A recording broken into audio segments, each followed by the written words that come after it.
y tú entiendes que hay agentes de cambio aquí en el Perú, hay un problema etario, porque acá, claro, la gente que tiene poder es la gente con mayor edad, y la gente que tiene mucho entusiasmo no necesariamente es la que tiene mucho poder. Hay algo que no se dice a veces, que la sociedad del conocimiento es tremendamente excluyente, y es una realidad. No solamente por el tema de los aparatos, que es importante, pero hay otras brechas, ¿no? Brechas de uso, brechas de talento, brechas de conectividad en términos de conectividad de personas, no solamente de infraestructuras. Entonces, ¿cómo hacemos para revertir esas exclusiones de la periferia con el centro? Y ahí entonces es donde me parece que tenemos que trabajar, ¿no? Donde ya pasar a una segunda brecha digital, ya no tanto de cuántas personas tenemos conectados, sino qué están haciendo esas personas que están conectadas, qué están haciendo entre ellas. Y en ese sentido yo creo que hay un montón de posibilidades. Alguien diría que tus clases son transmedia, o sea, estás en el offline y en el online, ¿no? Porque al final, claro, porque al final de ese tipo de cosas se están hablando ahora en las aulas, ¿no? Tú puedes estar dando la clase, pero el otro está tuiteando o googleando o troleando, y al final es cómo es que ese tiempo se conecta con el del aula. Es también un reto y es una oportunidad, ¿no? ¿Qué retos deben tener las universidades para lograr que hayan más nomads en un país como el Perú, que además tiene un nivel de educación tan bajo, ¿no?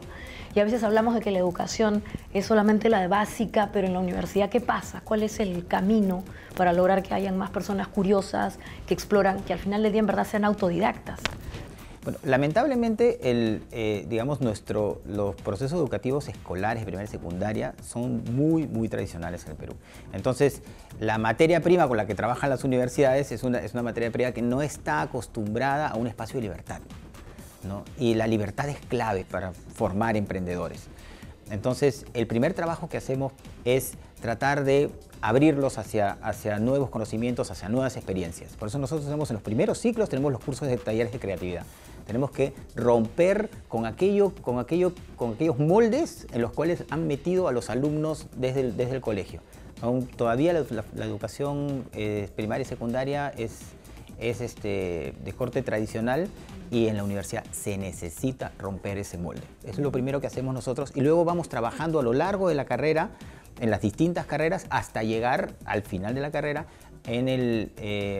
a las propuestas de innovación, de negocios, emprendimientos o inventos y patentes que se generan en la universidad.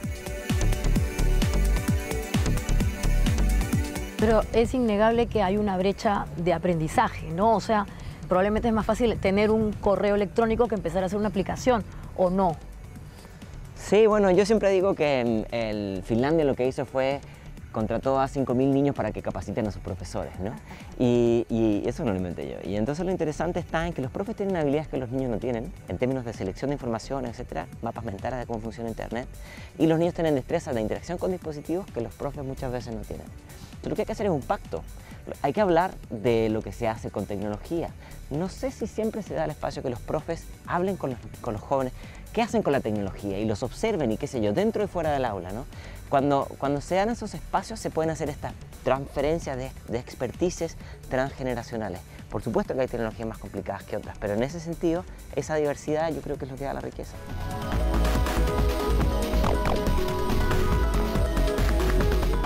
El tema de la educación es que cada vez hay más profesores que son mucho más abiertos a estas nuevas sensibilidades. Llamar a sensibilidad pop y a una sensibilidad mucho más de consumo, ver qué están consumiendo los jóvenes, los adolescentes. Entonces tú vas a tener efectivamente docentes mucho más despiertos y mucho más pilas y mucho más impulsores de las aficiones, de los chibolos, de los niños, cuando ellos están, no sé, escuchando música K-pop, cuando ellos están viendo tal o cual dibujo animado. Entonces, los docentes más jóvenes quizás hasta conozcan los mismos intereses que sus alumnos, cosa que con los docentes más viejos quizá le cueste un poco más poder saber en qué andan sus propios alumnos. Más que es aprender, el tema es cómo vas siendo tolerante e interesado y curioso por esas nuevas sensibilidades de los adolescentes.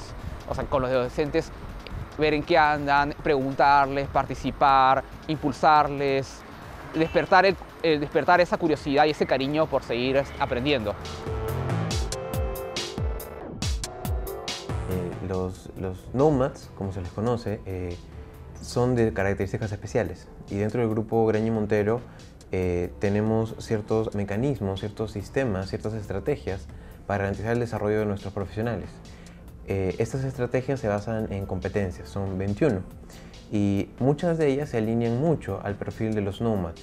Son bastante dinámicos, deben ser bastante adaptables al entorno, deben ser generadores de conocimiento, profesionales que compartan conocimiento, que aprendan, que desaprendan, pero independientemente si se sabe o no sabe, o si el profesional sabe o no sabe algo, que logren hacer, ¿no?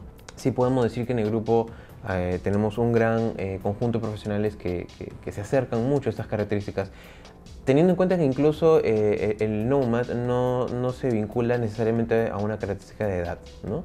Es más que nada un perfil, pero sí es cierto que tiene una tendencia a edades entre 20 y 35 o 40 años, ¿no? Nosotros lo que hacemos es buscar tener los mejores profesionales en el sector, en el mundo de la ingeniería. Tenemos cerca de 4.200, 4.300 profesionales en ingeniería, es decir, somos el primer grupo de ingeniería del país. Y así como también tenemos cerca de otros 8.000 profesionales más en otras especialidades.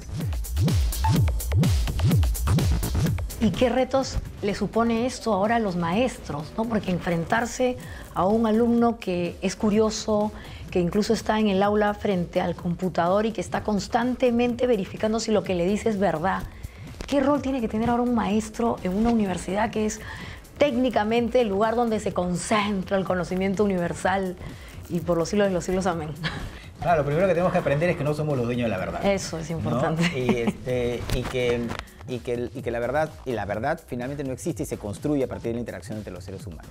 Entonces, si nosotros tenemos alumnos que están interactuando con otros compañeros de clase o con otros compañeros fuera de clase, mientras nosotros estamos facilitando el proceso de aprendizaje, aprovechémoslo.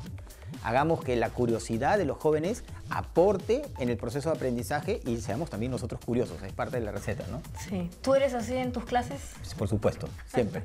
Siempre. Yo les digo a los alumnos que lo primero, la primera regla es que no es obligatorio venir a clase, ¿no? ¿Por qué? Porque es importante que todos estén voluntariamente. Aquellos que asisten voluntariamente a una clase están dispuestos a compartir. Lo segundo es que tienen que compartir, ¿no? Que si van a usar una computadora en clase o van a usar una tableta o incluso su smartphone, van a hacerlo para compartir, ¿no? Van a aportar. Entonces, si yo veo, por ejemplo, a alguno de los alumnos que está con un smartphone y resulta que hay una pregunta que no puedo contestar, porque uno no puede contestar todas las preguntas, entonces les pido que busquen la respuesta y que compartan la respuesta y discutimos la respuesta. Entonces, eso es utilizar lo que el alumno tiene en las manos para enriquecer la clase.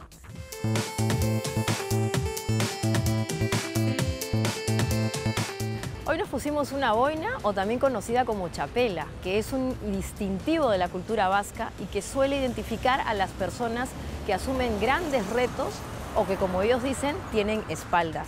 Hoy hemos conversado con muchas personas que, sin tener un distintivo como este, lucen también con grandes retos porque han sabido migrar de un entorno de conocimiento a otro y, además de esta manera, poder asumir distintos roles. Las chapelas nos identifican, pero en el futuro lo que nos va a identificar es nuestra capacidad de migrar de un entorno de conocimiento a otro y generar mucho más valor.